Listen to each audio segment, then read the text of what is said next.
नमस्कार, हमार नाम नेहा है और भोजपुरी चस्का देख रहल बानी। आज के वीडियो में हम रउआ के बताएं भोजपुरी के एगो ऐसन गाना के बारे में जौना कि अब तक ले 100 करोड़ लोग देख चुकल बा।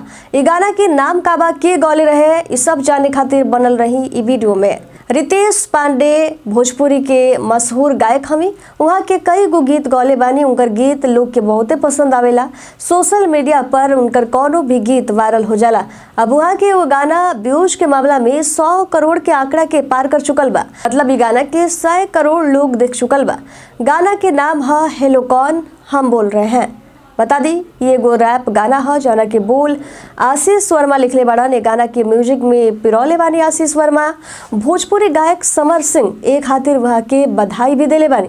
बता दी ये गाना आज के ना है, पुराना गाना है। जब ये गाना रिलीज भइल रहे तब भी खूब वायरल भइल रहे। तो रितेश पांडे के गाना हेलो कौन 100 करोड़ व्यूज के आंकड़ा पार कर गई बा। ये भोजपुरी संगीत के एगो नया इतिहास बनौले बा। ये गाना की पॉपुलैरिटी देख के ये बुझा रहल बा कि भोजपुरी म्यूजिक के चाहनिहार दुनिया भर में बढ़त बा। और रितेश पांडे के नयका गाना दलान पर चलान भी जल्द ही सोशल मीडिया पर धमाल मचाई। अगर हुआ कि वीडियो पसंद आयल होगी तो जरूर शेयर करी और हमनी के चैनल के सब्सक्राइब करी। नमस्कार।